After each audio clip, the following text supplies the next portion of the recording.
자, 이 두 번째 사례 이제 질문을 보면요. 네. 제가 알려드려야 될 부분이 있어요. 자, 이분 같은 경우에 부상은 뇌출혈이고 다발성 골절이죠. 다발성 골절은 골절이 한 군데가 됐다라는 게 아니라 여러 군데가 골절이 됐다라는 겁니다. 뇌출혈도 있으시고요. 그리고 음주운전 차량이 후미 추돌한 사고다. 자, 음주운전 차량이 후미 추돌을 했다. 자, 이 사건 같은 경우에는 보세요. 12대 중과실 위반 사고가 있죠. 음주운전이기 때문에. 그러면은 우리는 항상 두 가지로 나눠서 생각해야 됩니다.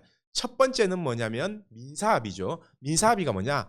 자, 가해자가 보험이 들어가 있으니까 그 보험사하고 합의하는 겁니다.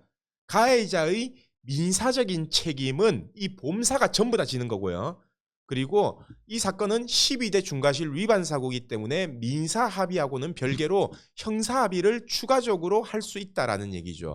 물론 형사합의 이 부분에 대해서 궁금한 점이 많을 건데요. 자, 가해자가 연락이 안 온다. 가해자가 형사합의 하자고 연락이 안 온다. 어떻게 해야 되냐? 이걸 물어보시는 분들이 많아요. 근데 사실 형사합의는요. 가해자가 원해서 속된 말로 자기가 하고 싶어야 하지 않은 겁니다. 합의를. 피해자가 선택권이 없어요. 왜냐? 자기가 처벌받겠다. 자기가 뭐 어떤 식으로 처벌 결과가 나온지 간에 뭐 징역이 나온든 뭐 구속이 되든 벌금을 내든 집행유예가 나오든 실형을 받든 자기가 처벌받겠다는 겁니다. 그리고 합의를 안 하겠다라고 하면 피해자는 어쩔 수 없어요. 그러면 피해자는 보험사하고 민사합의만 하면 되는 겁니다.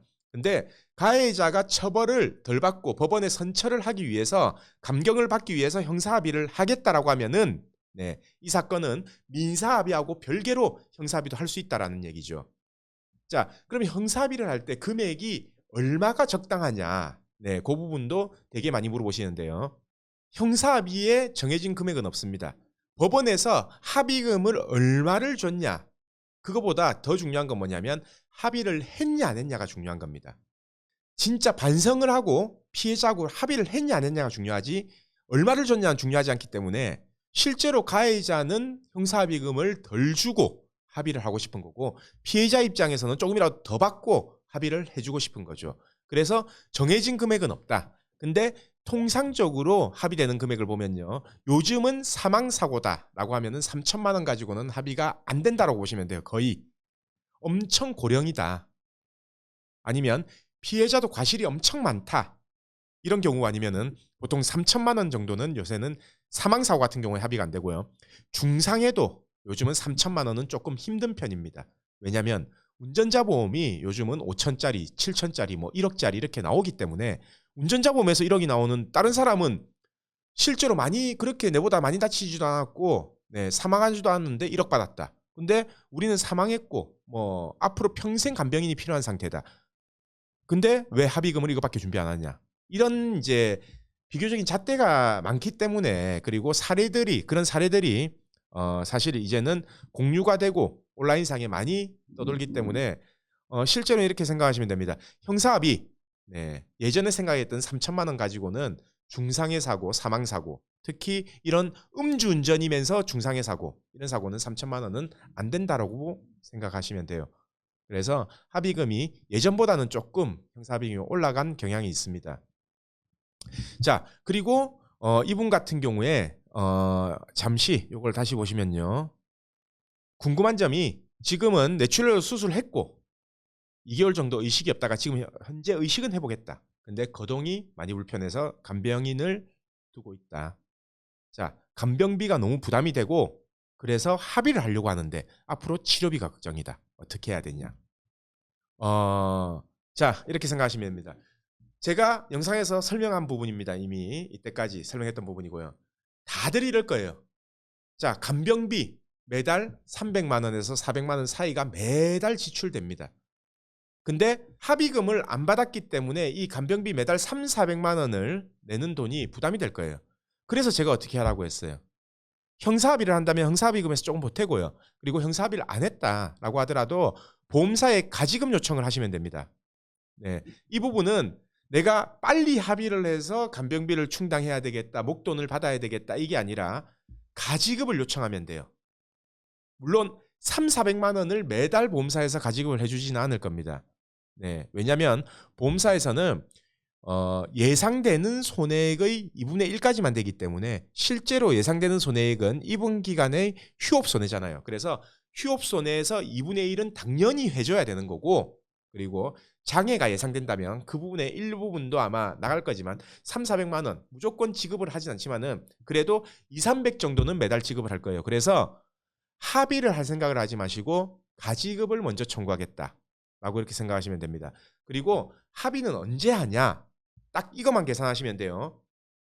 치료비가 급격하게 줄어드는 시점, 이렇게 치료를 받다가 치료비가 급격하게 줄어드는 시점, 그 시점이 보통은 퇴원하고 통원 치료로 가는 시점입니다. 그래서 퇴원하고 통원 치료로 가는 시점에 내한테 합의금이 들어온다 생각하고 이 치료 기간이라든지 합의 시기를 맞추시면 돼요. 그래서 예를 들어서 나는 앞으로 한 3개월 있다가 돈을 다 받고 싶다. 그러면 합의를 해야 되고요. 그래도 앞으로 1, 2년 정도는 더 치료해야 되지 않겠냐. 집중 치료를 해야 되지 않겠냐. 생각하면은 1년 전에, 2년 전에 그때 소송을 들어가시면 됩니다. 그래서 치료는 치료대로 받으시다가 네, 치료가 딱 끝나는 시점에 소송 결과가 딱 나오면 네, 손해배상액을 받을 수 있다는 얘기죠. 소송이 좋은 점은 뭐다? 손해배상은 손해배상대로 받고요. 이때까지 사고 이후부터 이자는 이자대로 받고, 그리고 변호사를 선임했다면 변호사 선임 비용도 청구할 수 있고요. 그래서 내가 이제 다음 달에 퇴원이다. 그럼 이제 소송해야지. 이렇게 하면 늦습니다. 그래서 내가 한 1년 정도 더 입원하겠다.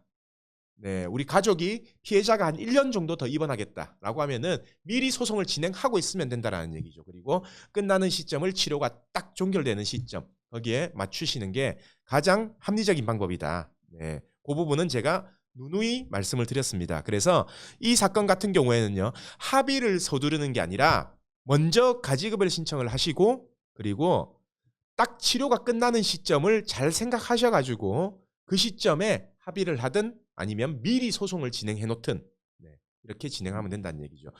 간혹가다가 이렇게 생각하시는 분들이 있어요. 소송 들어가면 치료비 안 대주는 거 아니냐? 아닙니다. 소송 끝날 때까지 보험사 치료비 다 지불 보증해줘요. 그래서 치료는 치료대로 하고 소송은 소송대로 진행하고 이렇게 되면 되는 겁니다. 그래서 그런 부분에 있어서는 걱정을 전혀 안 하셔도 된다. 그러니까 일찍 합의해서 합의금 이렇게 되면요, 나중에 치료비로 전부 다 지출됩니다. 제일 안 좋은 게요, 치료할 건 많이 남았는데 합의를 일찍 해버리는 거예요. 물론 합의를 일찍 해도 되는 진단명들이 있어요. 아무리 연구장에 나온다 하더라도 십자인대 파열, 그리고 뭐 척추에 핀을 박았다, 장애가 명백하게 예상이 되고 그것도 명백하게 보험사에서 인정을 하고, 그리고 명백하게 합의 보상을 충분히 받을 수 있고, 그리고 입원 기간도 그렇게 길지가 않다라는 진단명은 빨리 이제 이렇게 합의를 하셔야 되지만은, 이런 사고, 그러니까 입원 기간이 길어지는 사고, 이런 사고는 절대 빨리 합의하면 안 된다. 그 점은 명확하게 알고 계셔야 됩니다.